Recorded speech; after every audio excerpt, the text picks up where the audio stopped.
Welcome back to Mind Over Matter. Today we are diving into a theme that keeps away weather life storm uncertainty. My guest, Stefani Ruper, an Oxford trained philosopher and seasoned voice in emotional and spiritual health, believes that our ability to sit with the unknown isn't just a skill, but a path to resilience and transformation. Welcome to the show, Stephanie. It's an honor to have you. Yeah, thank you, Anya. It's an honor to be here. Mhm. So, Stephanie, what does it really mean to bear uncertainty in everyday life? Well, I think uncertainty can be very uncomfortable, and the more stressed we are, the more uncomfortable it can become. It's backed up by plenty of psychology studies that the more pressure we feel or the more tumultuous our circumstances, the more we like simple answers. Some philosophers have called the feeling of doubt one that it's pretty uncomfortable, right? We all experience that unsettled feeling like something's not quite right.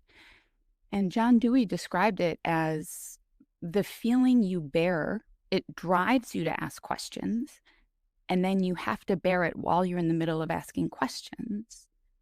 But things are uncertain, and so people often, it's uncomfortable and they want to end it as soon as possible. So a lot of people, most of us, are constantly looking for easier, simpler answers, unbeknownst to us, right? We could be keeping so many more inquiries open. We could be holding a lot more of our beliefs with uncertainty, with a little bit more gentleness, with a little bit more humility, but we don't do that because it feels safer, it feels more comforting to resolve the uncertainty into certainty. And then we feel safe. We feel like we can relax. Unfortunately, this is actually a pretty counterintuitive, counterproductive strategy. It feels like it's going to make us safer, but it actually makes us less safe because it closes us off from learning and growing. So the path to real resilience isn't avoiding uncertainty, but leaning in and learning to sit in doubt, as John Dewey said. He said it was possibly the most important quality for learning is the ability to sit in doubt. Yeah. And can you share a moment when uncertainty became your greatest teacher? Ooh, nice question. There have been many. There have been many moments, and I talk about them in many different domains. This applies to kind of all sorts of problems we can have from our physical health to our emotional health to our relationships. For one example, in my physical health, I was told by so many people, I had terrible headaches my whole life. And I was told by so many health professionals, like, this is never going to get better. Just take these drugs, deal with it. Some people get unlucky.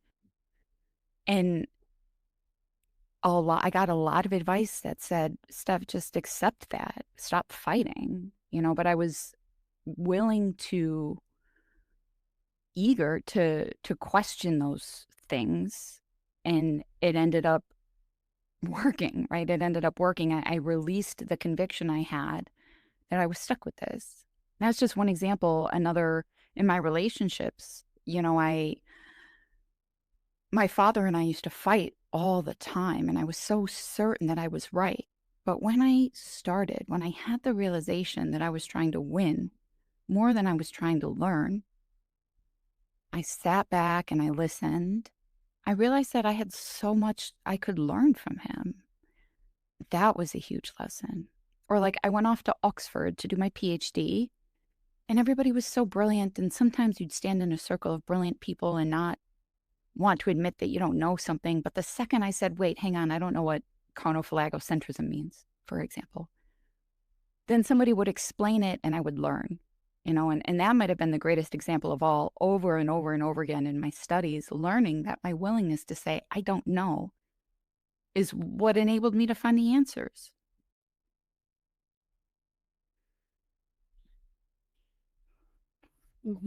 100%. And that's so powerful. Like, your story makes uncertainty sounds less like chaos and more like an invitation to grow. Mm.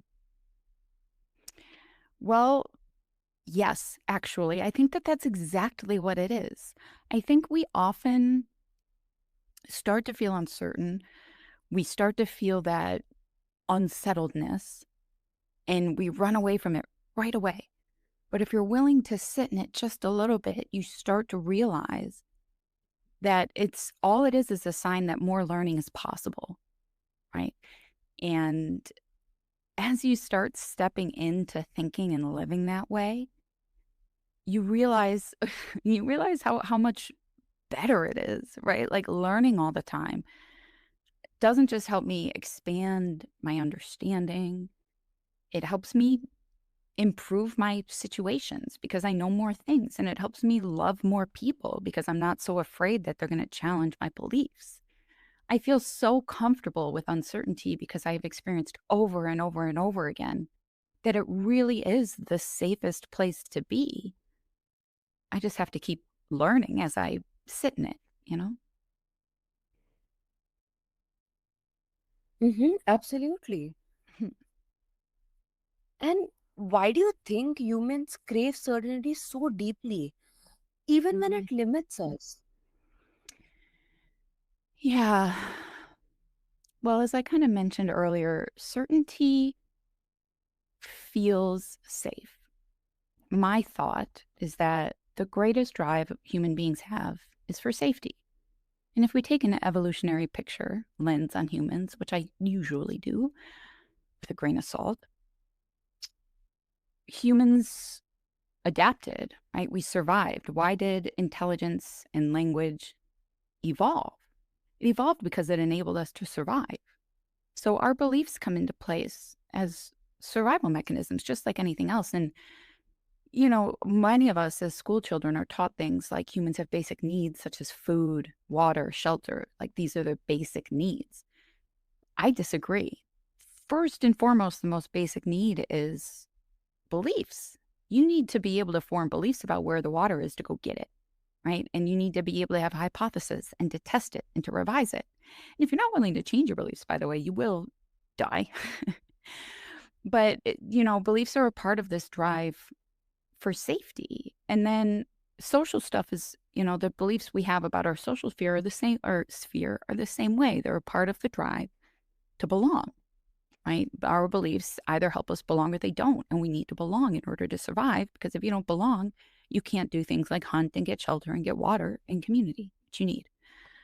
So beliefs are really, really important and they're wrapped up with our drive for safety. And so as we go through life, we start learning things after we come out of the womb as infants, as toddlers, as kids. We learn things. And then every next moment of life uses what we knew before. Every day is built out of all the days that have come before and what we've learned on the days before. And we interpret what happens in every day based on what we've learned before. And I think we cling to what we learned before because it has seemed true so far. That's the best sense we've been able to make so far.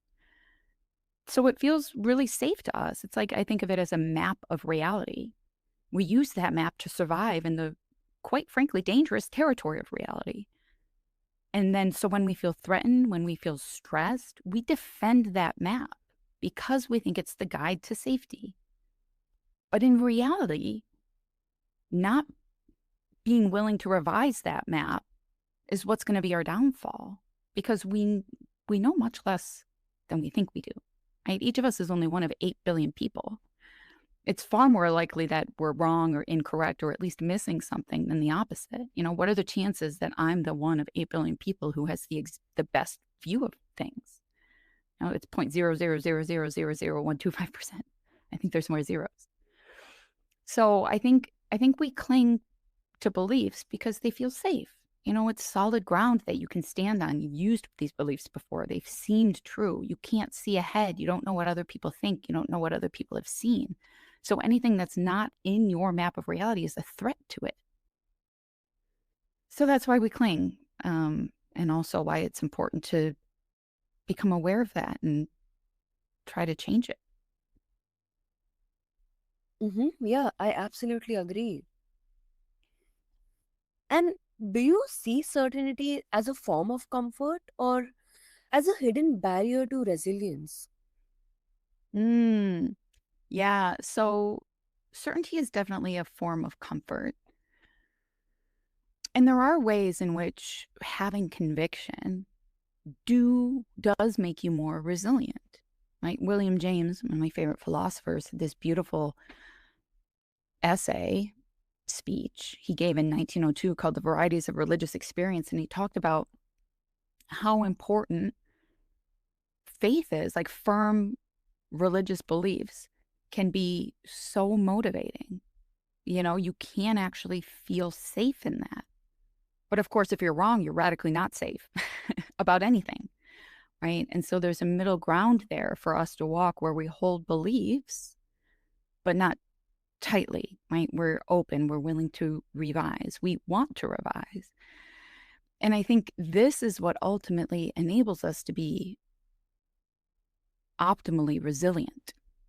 Because if your convictions are so strong that you won't see new information when it comes your way, you're going to be wrong, and it could end your life, right? It's going to risk you. You don't want to be so firm in your beliefs that you don't change them when needed. But you also don't want to be so loose in your beliefs that you can't do anything, that you can't act with conviction. So being able to, yeah, and I also recommend sort of zooming out a little bit and putting your conviction in things that are more abstract, right? So a lot of people get really attached to specific details about what needs to happen for this or that policy or this or that thing to solve a problem. And that's okay. And maybe they're correct about that. But there's a greater probability that you're correct about more abstract things like love is good, being nice is good, it's important to help people, that sort of thing. The more abstract principles, you tend to have a better shot at being able to hold without needing to revise them. And so if you hold those kinds of things with deep conviction, then you can stay more fluid with in terms of the details and the smaller stuff. And this, that's resilience. What's a good metaphor? If you're made out of metal or iron, you can rust and you can break and shatter. But if you're made out of bamboo or something, a weed in the water, then you can flow with the currents. Ultimately, I think that that's what equips us to be able to get through the stresses of life.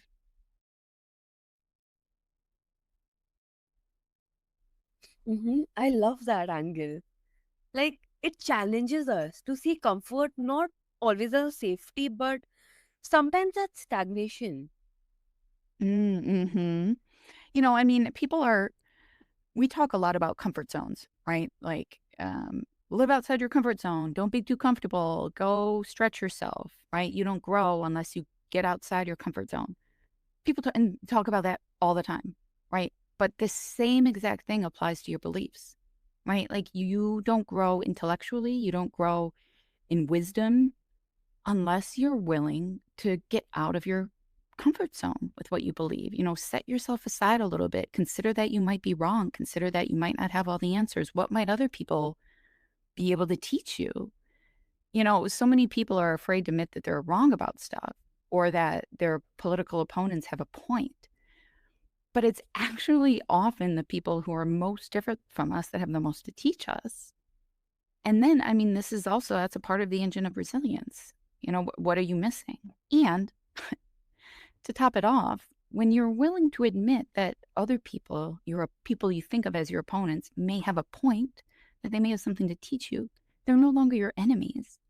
And so you stop walking through the world as if people are threatening your beliefs and therefore are your enemies, but actually, everybody is a beautiful source of potential wisdom and insight for you. And I think that that helps us be more resilient because it helps us feel more at home in the world and have more fellowship with other human beings, no matter what they believe. I think love is one of the most important sources of strength. And unfortunately, in our polarizing world, we're having less and less of it.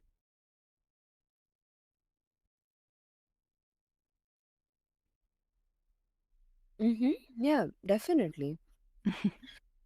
And how does embracing the unknown shape our emotional and spiritual health? Mm. Yeah, I think that's it's so multifaceted. Um, we could deep dive into that for hours. I think what I've been saying, applies to emotional and spiritual health.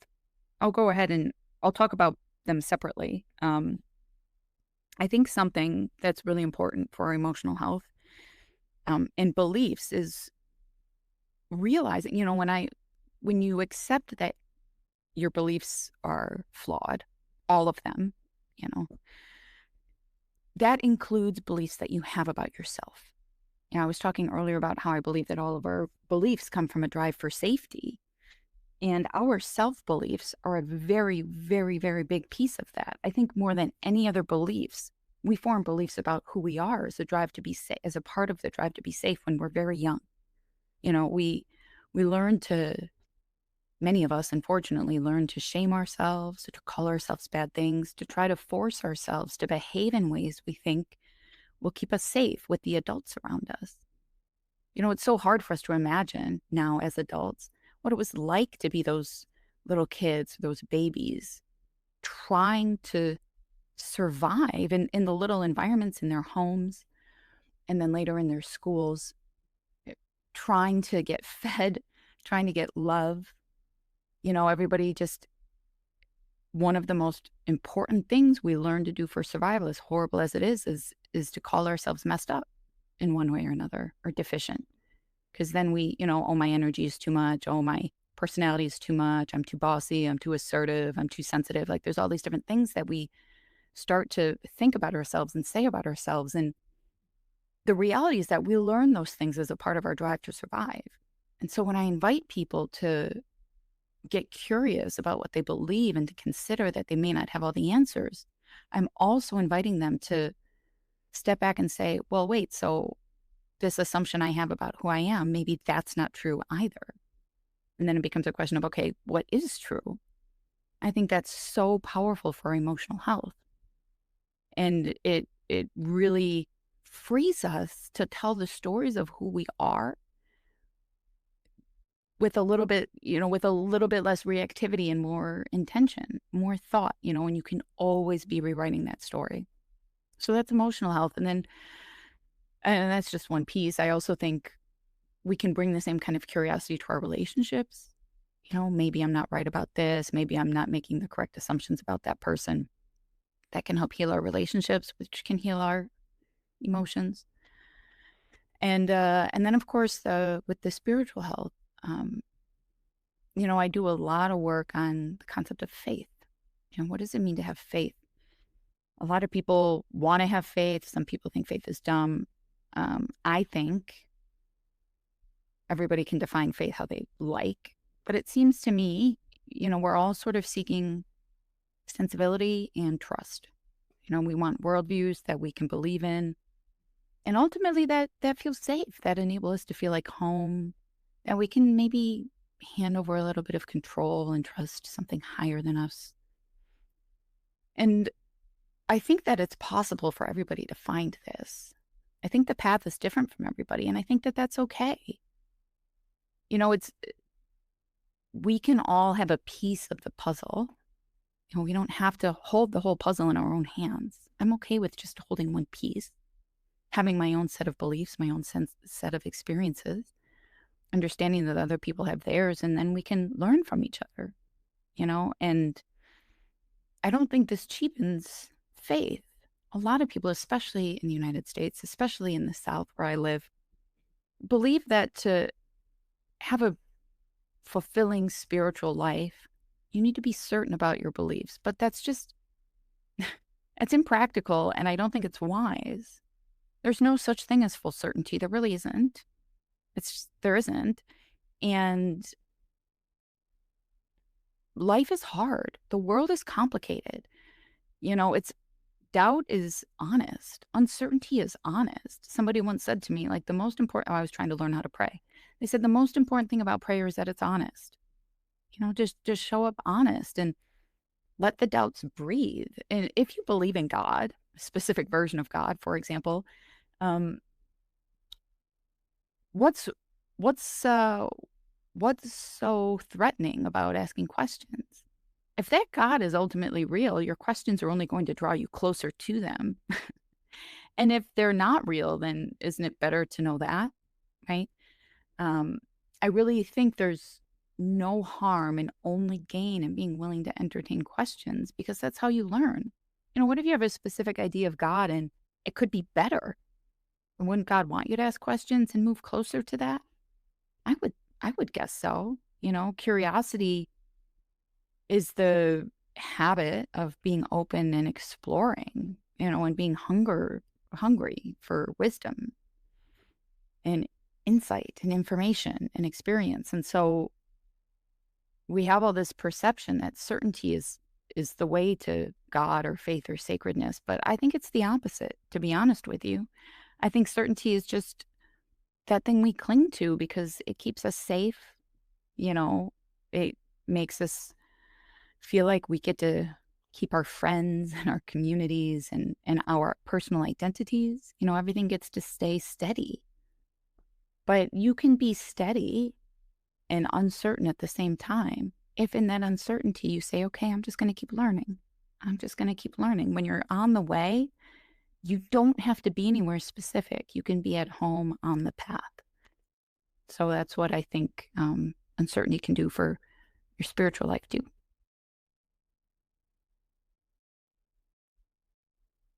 Mm-hmm. That's amazing.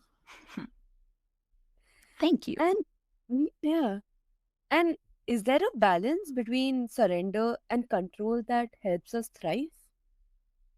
Hmm. Well, there's that Reinhold Niebuhr was a great theologian in the early 20th century, and he had that beautiful quote that people refer to all the time. God grant me what does he say? The serenity to accept, no, the serenity to accept the things I cannot change. There's something, there's something to change the things I can and the wisdom to know the difference, right? So you want to be able to change what you can and accept what you can't. And I think there was a lot more that we can change than we admit. I think a lot of our suffering comes from having incomplete beliefs, wrong beliefs, incomplete beliefs, beliefs without a whole lot of understanding or truth to them. And it just means that we get stuff wrong and things go badly. If you eat a diet that is poor suited for your biology, you're going to be sick, right? If you get in a little bit more alignment with your biology, then you're going to feel better, right? And that applies to all domains of life. And so I think it's really important to stay curious and to keep asking questions when things aren't going very well, because there's a pretty good chance that not going well is due to some lack of understanding. And you can control that, you know? And then, of course, the human condition has difficult things. There's pain, there's suffering, illness, chaos, death, evil, horror. There's a lot of really, really, really terrible, challenging things about being a human. Those things will not go away, but we can also accept their place in life. We can play with different ways of relating to them, of how to accept them, exploring different philosophical and spiritual ideas and practices. And then we accept. And also I do think that as we walk this line between changing things we can and accepting things we can't, there's a softening of the whole process, and you understand, like, it's okay when you can't control, there's no such thing as being able to fully control everything. You just do your best. You just do your best with things that are in your control, and you lean into trust a little bit. And if you're wrong about stuff, part of what stresses people out about uncertainty is like, oh no, well, what if I'm wrong? Okay, you know, that's okay. One time I had terrible headaches my whole life, and I conducted so many experiments.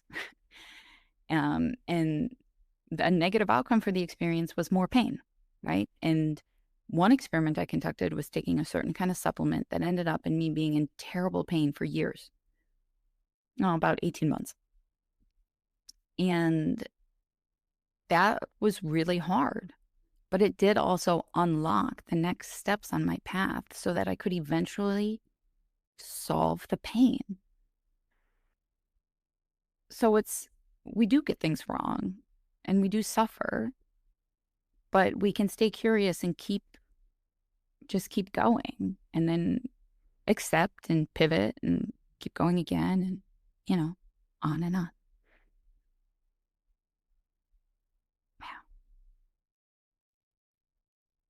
Yeah. Mm-hmm. Yeah, and that's such a relatable tension. Like, we all want stability, yet growth often lives in unpredictable. Mm-hmm. Mm-hmm. Yeah.